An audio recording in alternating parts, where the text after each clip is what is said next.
6 juin 1944, débarquement de Normandie. 25 août 1944, la libération de Paris. Qu'est-ce qui se passe pendant ces 3 mois? Eh bien, c'est 3 mois de combat. Des combats acharnés entre les Alliés et l'armée du Troisième Reich. En 1944, ici, c'est l'enfer. Les civils se retrouvent au milieu des combats. Les villes sont rasées, la population prise au piège. C'est la bataille de Normandie. Il y avait de la fumée partout, il y avait du plâtre qui tombait de partout. C'est l'apocalypse.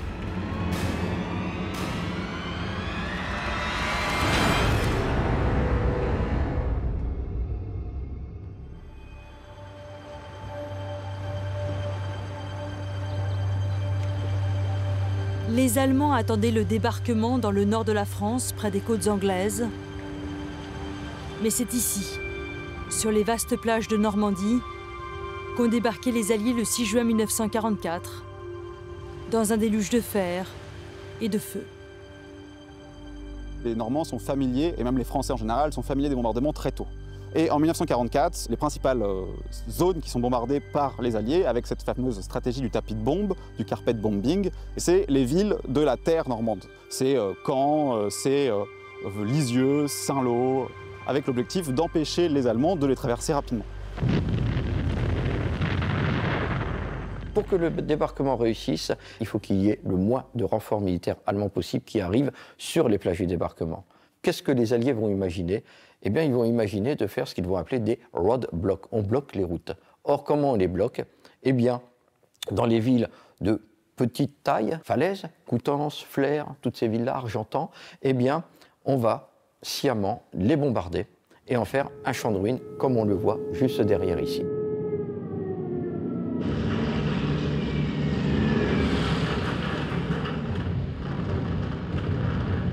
Il y a eu quasiment autant de victimes le 6 juin sur les plages en Normandie, des soldats alliés, que de civils dans les villes normandes. On est autour de 3000 et ça montre bien le fait qu'au-delà des plages, il y a effectivement ces villes normandes qui sont bombardées, qui sont touchées et qui ont un impact considérable dans l'histoire de ce débarquement-là.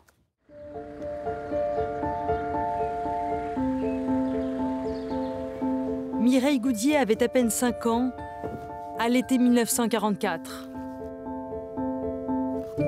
Michel avait 11 ou 12 ans, Gérard en avait 9-10, avec son petit pantalon court. Puis là, c'était moi avec ma petite choupette sur la tête.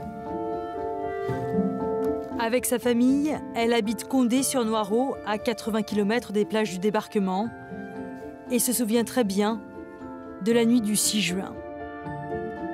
Donc, aux alentours de 20h, au moment où Condé a été bombardé, alors nous étions dans la cuisine et on allait manger. Et puis c'est là où c'était l'apocalypse, quoi. Tout d'un coup, c'était des bruits, c'était des cris, avant les cris, c'était du bruit, il y avait de la fumée partout. Et c'est comme ça que je me suis retrouvée sous la table de la cuisine avec Gérard qui me protégeait de son corps, Michel au bout de la table qui mangeait son œuf à la coque, et le plat qui tombait.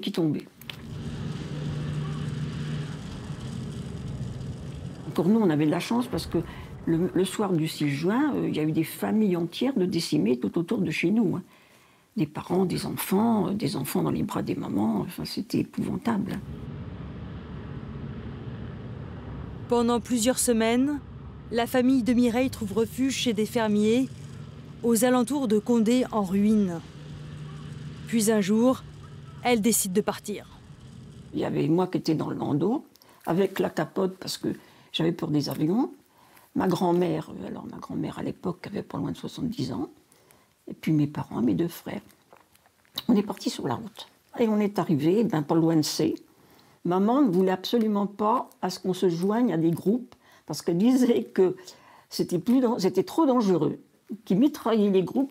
Mais alors elle avait une culotte blanche, et dès qu'il y avait des avions, hop, maman, elle agitait la culotte blanche comme ça. Pendant l'été 1944, entre 150 000 et 200 000 civils sont contraints de quitter leur foyer. Une épreuve douloureuse, documentée au mémorial de Falaise. Les flots de réfugiés ne cessent de grossir. Et vous partez où? Au sud. Donc tout le monde arrive à un moment donné dans l'Orne. Le préfet dit stop, je ne peux plus, il ne peut plus absorber le flot de population. Des gens qui des fois marchaient depuis une semaine, qui n'avaient quasiment pas bu, pas mangé. Et on leur dit continuez. Et toujours avec la menace des combats, de l'aviation et de tirs allemands. À Caen, impossible de dénombrer les morts. La population fuit épouvantée. Sur 60 000 habitants, 7 000 vivent encore dans les ruines. Les autres, comme aujourd'hui tant de Français, connaissent un nouvel exode. Et voici Lisieux, après 22 minutes de bombardement. Un paysage lunaire, un paysage rappelant les ruines de Pompéi. La ville n'est plus qu'un nom géographique. Cette bataille de Normandie va être beaucoup plus dure qu'on ne l'imaginait, et comme elle va se heurter à une défense allemande beaucoup plus forte qu'on ne l'avait pensé, eh bien les combats vont être plus longs. Ils avaient prévu, si on prend l'exemple de Caen, qui est à 15 km des premières plages du débarquement, d'être libéré le 6 juin au soir. Et en fait, Caen ne sera libéré pour sa première partie, la rive gauche de la ville, le 9 juillet, et la rive droite le 19 juillet, un mois, voire un mois et demi plus tard. Les soldats allemands se battent pied à pied, conscients que le destin du Troisième Reich dépend de leur capacité à tenir le front. Mais en août 1944, après 2 mois de combats acharnés, les Alliés parviennent à les encercler dans ce qu'on appelle la poche de Falaise-Chambois. Comme à la fin d'un drame, tous les acteurs se retrouvent sur scène et effectivement ici on va retrouver tous les grands acteurs de cette bataille. Les Français de la 2e DB sont présents, les Américains avec 2 divisions. Sur la ligne de crête à l'horizon vous avez les Britanniques et enfin sur la droite vous avez les troupes canadiennes avec les Polonais qui viennent ici sur la colline où est bâti le mémorial de Montormel se placer en bouchon.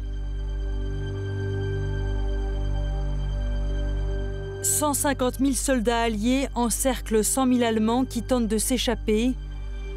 Et au milieu, les civils sont pris au piège. Et il se trouve que par un coup de malchance, c'est la commune de Train qui se trouve ici au centre de la poche de Falaise-Chambois qui avait été choisie pour faire le centre de regroupement des civils du Calvados qui devaient évacuer vers le sud du département de l'Orne et même vers les départements plus au sud. Certaines fois, les Allemands contraignent les populations civiles à partir de cette zone de combat parce qu'ils n'ont pas envie d'avoir des civils dans leurs pattes pour se battre. D'autres, au contraire, vont obliger les civils à rester sur place. Ça va même jusqu'à réquisitionner des femmes pour faire la cuisine, laver le linge. J'ai même trouvé des exemples de civils qui sont réquisitionnés très régulièrement pour devenir des fossoyeurs. Du 19 au 21 août 1944, les Allemands sont pilonnés par l'artillerie alliée. Et pour sortir de la poche de Falaise, ils sont obligés de passer par un goulot d'étranglement, bientôt surnommé le couloir de la mort. Aujourd'hui, effectivement, quand on le voit comme ça paraît idyllique. En 1944, ici, c'est l'enfer. L'infanterie allemande empruntait la passerelle où je me trouve actuellement, alors que les véhicules, eux, se précipitaient à travers la Dive. Le contact est tellement proche qu'il va y avoir des combats au corps à corps. Vous en avez sur Saint-Lambert, sur Dives, mais la majorité d'entre eux vont avoir lieu avec les Polonais qui combattent à la baïonnette, mais aussi avec des pierres ramassées, parce qu'on n'a plus rien et il faut bousculer les unités allemandes. Côté allié, 2000 morts et blessés, principalement des soldats polonais. Côté allemand, 10 000 morts et plus de 40 000 prisonniers. Le carnage du couloir de la mort marque la fin de la bataille de Normandie. Ce 21 août, quand la bataille se termine ici, ça fait 77 jours que les Alliés ont débarqué en Normandie. Et vous voyez, on est à une 60aine de kilomètres de la côte. Le 25 août, Paris est libéré. Le 3 septembre, c'est Bruxelles. Une fois effectivement que les unités allemandes sont défaites ici en Normandie, et en particulier dans la poche de Falaise-Chambois, eh bien, les unités allemandes sont obligées de refluer vers les frontières du Reich et les 3/4 du territoire national sont libérés à cette occasion.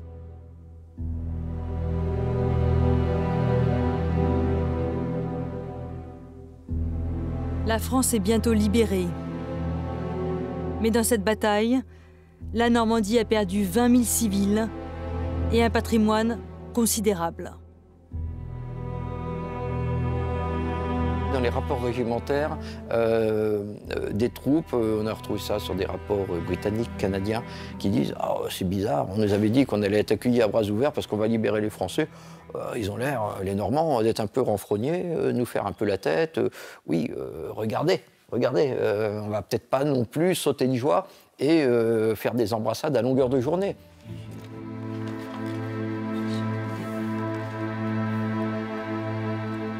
Le 18 ou 19 août, on est arrivé à Condé. On n'avait plus de maison, effectivement, on n'avait plus rien.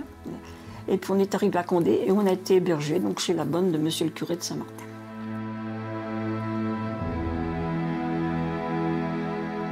Ma petite fille, il nous avait sauvés, si vous voulez.